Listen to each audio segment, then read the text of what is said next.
You think you can leave me and my son and live to tell the story?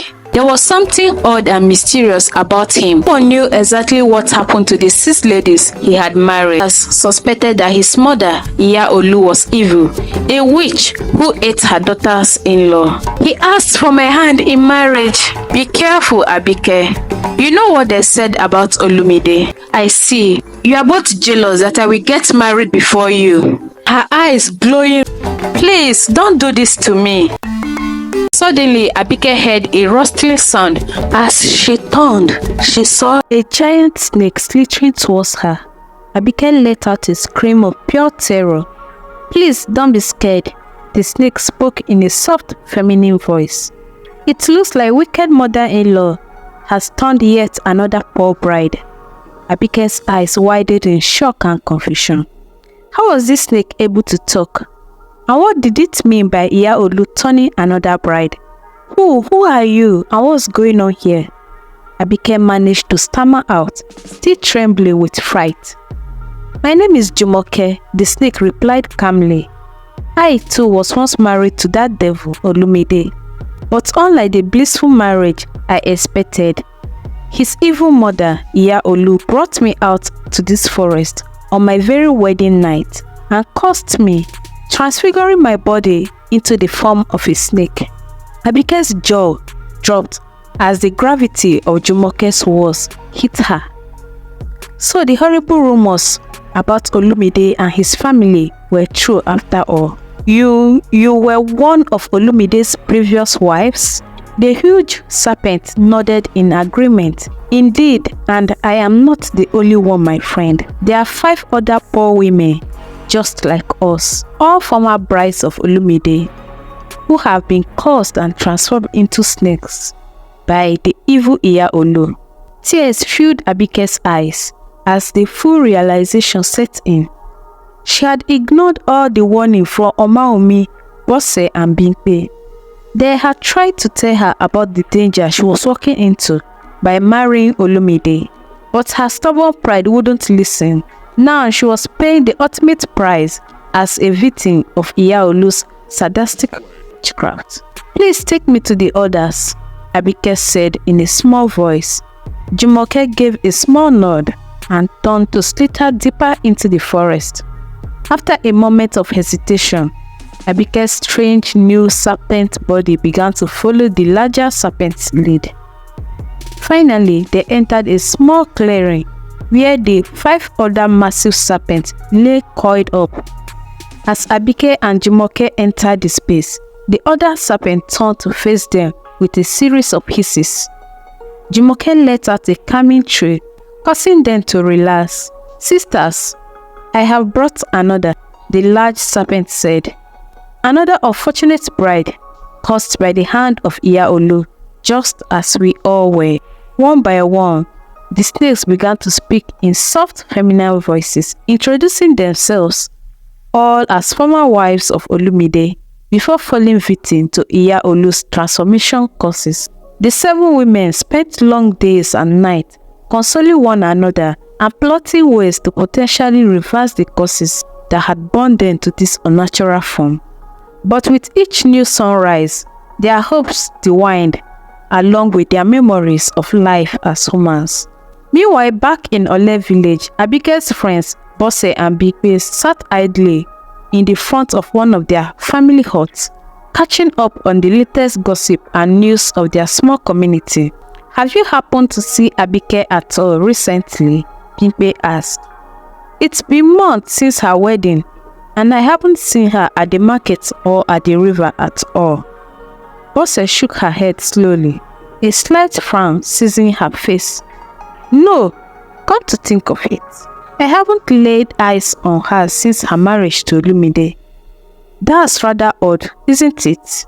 The 2 young women stopped and sat in silence for a long moment, wailing an unspoken concern hanging in the air between them.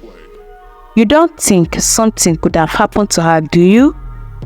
Bigbe finally ventured in a low voice. Bose didn't reply immediately. I hope she's doing okay over there. We may not have parted on the best of terms before her wedding, but she's still our friend. Despite how Abike had lashed out at them, accusing them of jealousy during her wedding preparations, they couldn't simply abandon her if she was in some kind of trouble. They instantly decided they needed to pay her a visit to check on her well-being.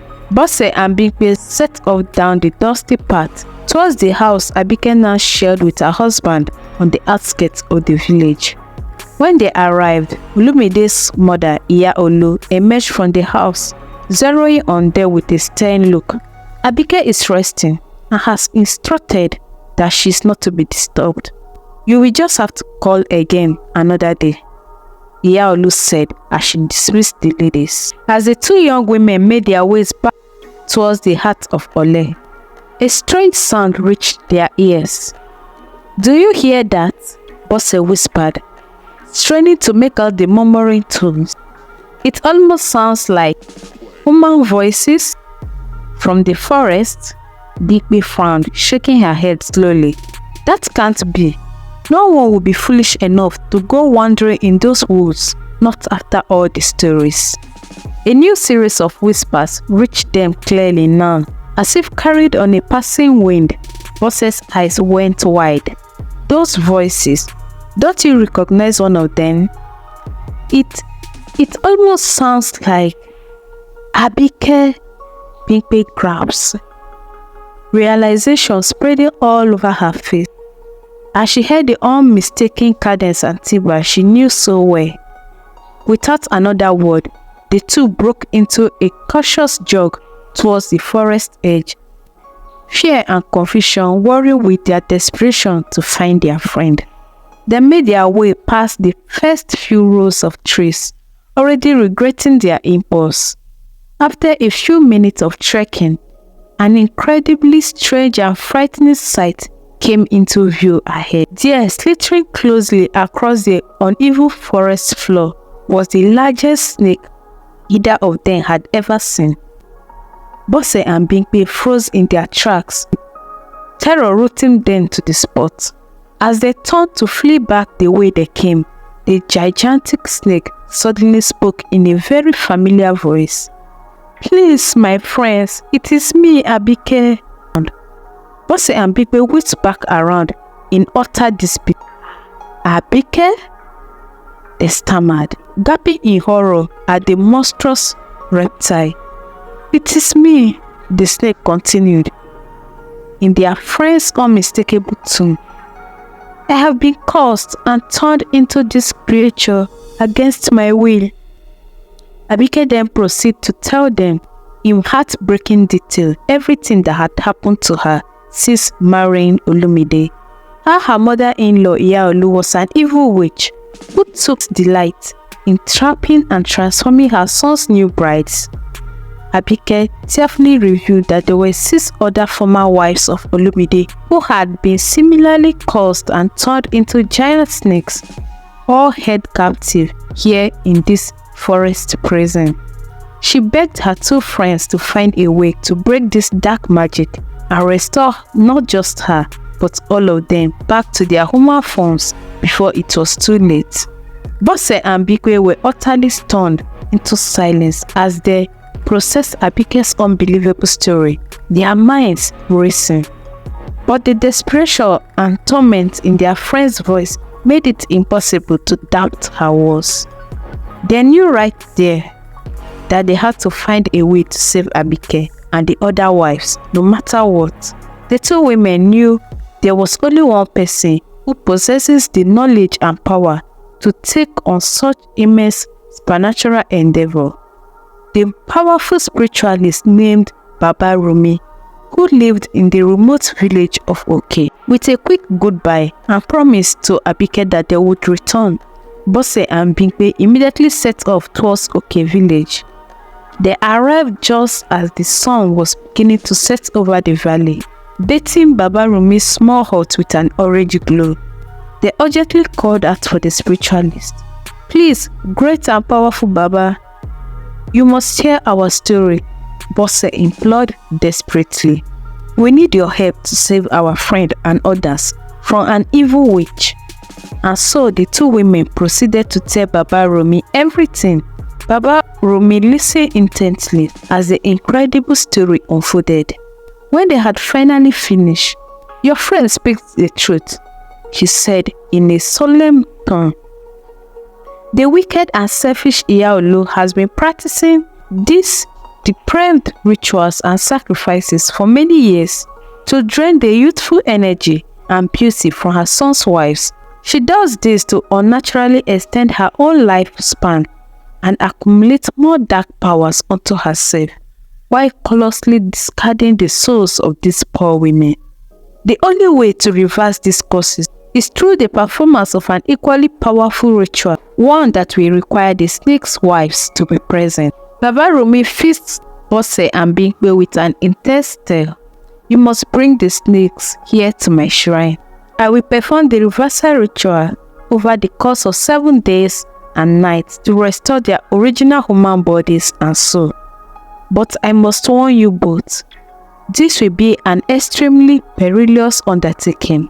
Iya Olu is a powerful force of evil and would stop at nothing to maintain her causes and prevent the loss of her ill-gotten powers." Bose and Bimpe were terrified at the prospect of confronting such powerful dark forces. But the thought of their dear friend and the other poor women remaining trapped as snakes for eternity was even more horrifying. They knew they had to try, no matter what risks they might face. They thanked Baba Romi for his wisdom and guidance.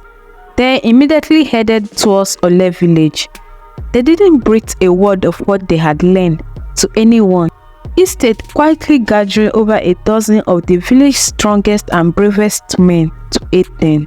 With the group of concerned men in tow, the two women led them back into the dense forest near the outskirts of the village. Working together, the men carefully lifted and carried the heavy snakes' bodies, following Bose and Bimpe's lead as they began the long journey towards Oke village, where Baba's shrine awaited. When they finally arrived, Baba, already standing by the pit in his shrine, he instructed the men to carefully carry the 7 snakes into the pit. As the snakes' wives were carefully arranged, Baba began the ritual. He chanted in ancient unknown tongues, dancing around the pit. He warned that the snake ladies must remain undisturbed within the circle for the next 6 days and nights as he performed the reversal ritual. Finally, on the 7th morning, something mysterious happened. There in the center of the pit were not 7 giant snakes, but 7 extraordinarily beautiful ladies. "It worked!" Bose exclaimed in disbelief, recognizing Abike among the 7. They had been restored. One by one, the former snake ladies began to stir and awaken, blinking in confusion at their new surroundings. When Abike saw her friends, she burst into tears of joy, pulling Bose and Bimpe into a tight embrace. "My dear friends, you saved us," she cried. "You risked everything for me, even after how terribly I treated you. I will never be able to thank you enough." The other wives joined in the celebration. Words began to spread about the unbelievable event, eventually making it to the way of the council of the village elders. When they learned of the evil atrocities committed by Iya Olu against her own son's wives, they were beside themselves with disgust and anger. In their village, the practice of dark magic and witchcraft was strictly forbidden, especially when used to bring harm to others.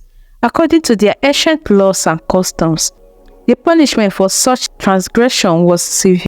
Any witch caught using her evil powers was to be publicly disgraced, humiliated, and ultimately burned alive as judgment. Despite her desperate pleas for mercy, when the council warriors descended upon her, Iya Olu's fate was swiftly carried out. She was disgraced and burnt alive at the center of Ole's village square. As for Iya Olu's son, Olumide, he was banished from Ole village into the same deadly forest where his mother had imprisoned the souls of his wives over the years. Olumide was never seen or heard from again. In the aftermath, the 7 former snake's wives were welcomed back into Ole with open hands. They settled back into the village life, finding joy in their redemption and new appreciation for their existence after so many years trapped in an unimaginable nightmare. Abike in particular formed an unbreakable bond with her 2 friends who had risked everything. This story is an example of the enduring power of true friendship, even when it is tested by hurtful words, and this in the time of strife and weakness. In the end, Bose and Bigbe's love for their friend triumphed over jealousy, judgment, and anger. It also shows the importance of thoroughly checking potential spouses and their family background before making such a permanent commitment. Thanks for watching, guys, and I will see you in my next story. Bye.